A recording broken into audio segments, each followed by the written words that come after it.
Hi friends, வணக்கம். Welcome to Kuzhali kitchen. இன்றைக்கி நம்ம குழலி கிச்சனில் என்ன பார்க்க போகிறோன்னா, ஒரு அயில மீன் குழம்பு, நெத்திலி மீன் ஃப்ரை தாங்க பார்க்க போகிறோம். இன்றைக்கி நான் மீன் மார்க்கெட் போகிறது ஒரு சின்ன லைவ் எடுத்து கூட போட்டிருந்தேன். இது வந்து ஃபஸ்ட்டு முயற்சி, என்னுடைய ஃபஸ்ட்டு லைவில் எடுக்கிற முயற்சி. சின்னதாக ஒரு கிளிப்பு போட்டிருந்தேன். அது மீன் மார்க்கெட் போகும்போது தான் போட்டிருந்தேன். வந்து அங்கேயே கட் பண்ணி வாங்கிட்டு வந்தாச்சு. வாங்கிட்டு வந்து மீன்லாம் நல்லா மஞ்சத்தூள் உப்புலாம் போட்டு க்ளீன் பண்ணிட்டேன். இது வந்து வடவங்க. இப்போ எண்ணெய் ஊற்றி வடவம் போட்டு தாளிச்சிக்கிறேன். பாருங்கள், நெத்திலி மீனும் கழுவி நல்லா க்ளீன் பண்ணி வச்சுட்டேன். அயில மீனும் நல்லா உப்பு மஞ்சத்தூள்லாம் போட்டு நல்லா கழுவி வச்சாச்சு. வெங்காயம், தக்காளி, பூண்டு கொஞ்சம் இடித்து வச்சுக்கிட்டேன். ஒரு 4 பச்சை மிளகா அரிஞ்சு வச்சுருக்கிறேங்க. கருவேப்பிலை எடுத்து வச்சுருக்கிறேன். இப்போ வடவம் போட்டு தாளிச்சிட்டு பூண்டு போட்டுக்கிட்டேன். பூண்டும் பச்சை மிளகாவும் போட்டு நல்லா வதக்கிக்கலாம். இங்கே அஸ்யூஷுவல் மீன் குழம்பு வைக்கிற மாதிரி தான். மீன் குழம்புல வந்து நான் புளி ஊற வைக்க மறந்துட்டேன். அதனால் புளியில் கொஞ்சம் வெந்நீர் ஊற்றி வச்சுருக்கிறேன். அது சீக்கிரமாக அப்படியே கரையும். இப்போ இதில் பாருங்கள், பூண்டு, பச்சை மிளகா ஃபஸ்ட்டே வடவம் போட்டு தாளிச்சிட்டேன். எல்லாம் போட்டு வதக்கிக்கிறேன். இப்போ ஒன்று ஒன்றா வதக்கிக்க வேண்டியதான். அதுக்கடுத்து வெங்காயத்தை போட்டு நல்லா வதக்கிக்க வேண்டியதான். கொஞ்சம் வெங்காயம் நிறைய போட்டால் மீன் குழம்புலாம் நல்லா இருக்குதுங்க. அரைச்சி கூட ஊற்றலாம். நான் இன்றைக்கி அரைச்சி ஊற்றலை. இன்றைக்கி அப்படியே போட்டு வதக்கிட்டு தான் நான் மீன் குழம்பு வச்சேங்க. மீன் குழம்பு வைக்கிறதே நம்ம 2-3 மெத்தடில் வைக்கலாம். இது மாதிரி வெங்காயம் தக்காளி வதக்கிட்டு புளி கரைச்சி ஊற்றிட்டு மிளகாத்தூள் உப்பு மஞ்சத்தூள்லாம் போட்டுட்டு புளி கரைச்சி ஊற்றிட்டு வைக்கிறது. இல்லை, வெங்காயம் தக்காளி வதக்கி அரைச்சிட்டு அதை ஊற்றிட்டு வைக்கலாம், திக்காக வரும்.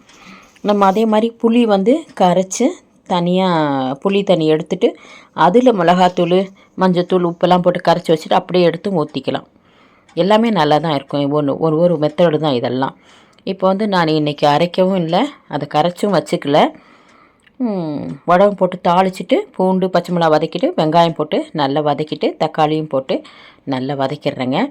இது வதங்கிறதுக்கு நம்ம திட்டமாக உப்பு போட்டுக்கலாம், மஞ்சத்தூள் போட்டுக்கலாம். அதை அடுத்து கொஞ்சம் வதக்கிட்டு நான் போட்டுக்கலான்னு சொல்லிட்டு வதக்கிட்டுருக்கிறேன். கொஞ்சம் வதங்கட்டுன்னு நல்லா கொஞ்சம் வதங்கிட்டுன்னு வதக்கிட்டுருக்கேங்க. கொஞ்சம் வதங்கின உடனே இதில் தேவையான அளவு உப்பு போட்டுக்கலாம். போட்டுட்டேன். இதுக்கடுத்து மஞ்சத்தூளும் போட்டுக்கலாம். நல்லா வதக்கிட்டு மஞ்சத்தூள் போட்டு உப்பு போட்டாலே கொஞ்சம் நல்லா சுருளை வந்துடும் வெங்காயம் தக்காளி. மஞ்சத்தூள் தாங்க போடுறேன். நல்லா இதை சுருண்டு வர்ற அளவுக்கு வதக்கிட்டு அதுக்கப்புறம் இதுலேயே நம்ம போட்டுக்கலாம். நம்ம எவ்வளோ காரம் போடுறோமோ அந்த அளவுக்கு மிளகாத்தூள். நான் ஹோம்மேட் சில்லி பவுடர் தாங்க யூஸ் பண்ணுறேன். கொஞ்சம் திக்காக இருக்கிறதுக்காக தனியா பவுடரும் கொஞ்சம் போட்டுக்கிட்டேன் நான். பாருங்கள், கொஞ்சம் நல்லா உப்பு மஞ்சத்தூள் போட்டோன்னே கொஞ்சம் நல்லா வதங்கிடும். பாருங்கள், நல்லா சுருண்டு வரும். ஒரு 2 நிமிஷம் 3 நிமிஷம் வதங்கணும் தான். இது வதக்கிறது தான் கொஞ்சம் வேலை. அதுக்கப்புறம் மீன் குழம்பு ரொம்ப ரொம்ப ஈஸி. அதுவும் நம்ம கரைச்சி வச்சுருந்தோம்னா தூக்கி ஊற்றிட வேண்டியதான். இப்போ இது ஹோம்மேட் சில்லி பவுட்ரு தான். நல்லா ஒரு 3 டீஸ்பூன் போட்டுக்கிட்டேன். பச்சை மிளகா காரம், இந்த மிளகாத்தூள் காரம் இருக்கும்.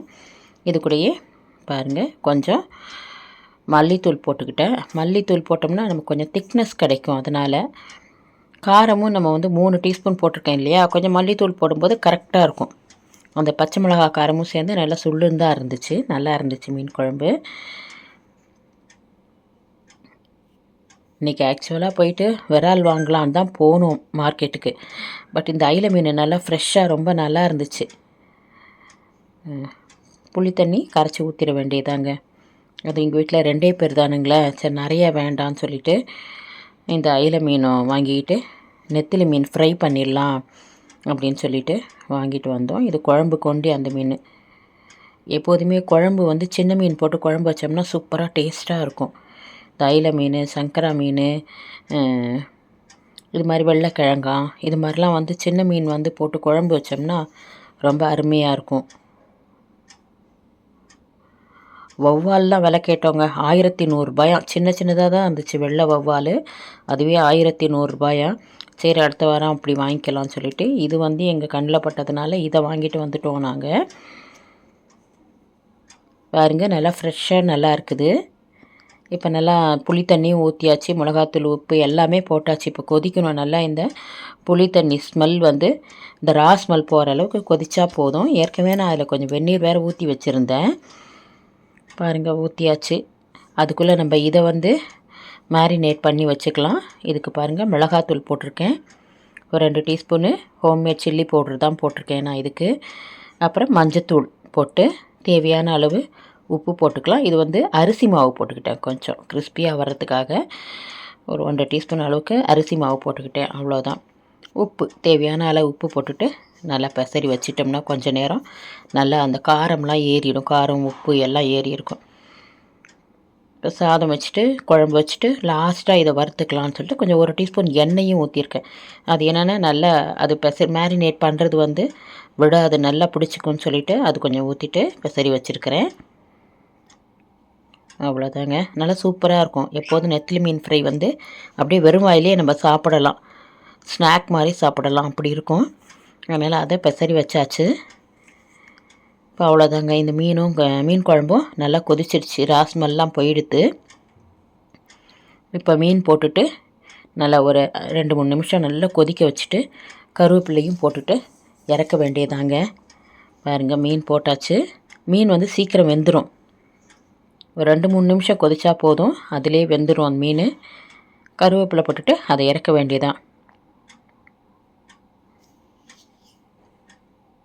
சூப்பராக இருந்துச்சுங்க அயில மீன் குழம்பு. அதுவும் இந்த கொத்தாக கருவேப்பிலை போடும்போது மீனில் போட்ட கருவேப்பிலையை சாப்பிட்றதுக்கே தனி டேஸ்ட்டாக இருக்குங்க, அருமையாக இருக்கும்.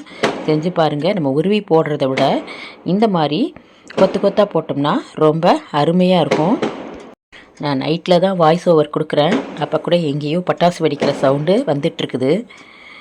எதுக்கோ பட்டாசு வெடிச்சிட்ருக்காங்க போல இருக்குது. பாருங்கள் மீன் குழம்பு நல்லா கொதிச்சிருச்சு. அவ்வளோதான். அடுத்து நம்ம சாதமும் வச்சாச்சு. நெத்திலி மீன் வந்து மேரினேட் பண்ணி வச்சோம் இல்லைங்களா, இப்போ எண்ணெய் ஊற்றி ஃப்ரை பண்ணி எடுக்க வேண்டியதான். நல்லா கொஞ்சம் நேரம் விட்டுட்டு டீப் ஃப்ரை பண்ணி எடுக்க வேண்டியதான். இது நல்லா சின்ன சின்ன மீன் தானுங்களே, சீக்கிரம் நல்லா மொறுன்னு வறுபட்டுரும். அப்படியே இந்த முள்ளெல்லாம் நல்லா வறுபட்டுரும், அப்படியே கடித்து சாப்பிட்லாம். அவ்வளோ சூப்பராக இருக்கும். நெத்திலி மீன் பிரியர்களுக்கு தெரியும் அது எப்படி இருக்கும்னு சொல்லிட்டு. ரொம்ப நல்லாயிருக்கும். அதனால் அதுவும் வறுத்தாச்சுங்க.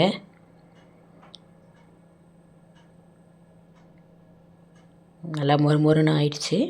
வறுத்து எடுத்துக்க வேண்டியதான். இன்றைக்கி சண்டே இன்றைக்கி எங்கள் வீட்டில் அயில மீன் குழம்பும் நெத்திலி மீன் ஃப்ரையும் தான்.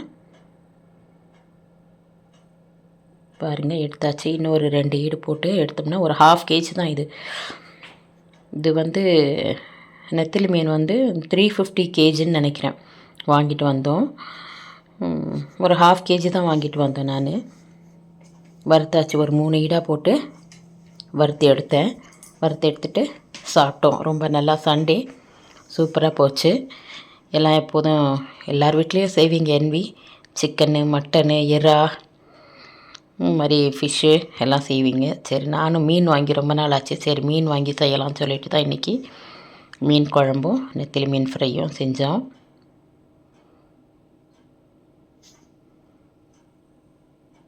உங்களுக்கு கண்டிப்பாக என்னுடைய இந்த சண்டே ஸ்பெஷல் நான்வெஜ்ஜு பிடிச்சிருக்கும் அப்படின்னு சொல்லிட்டு நம்புகிறேன்.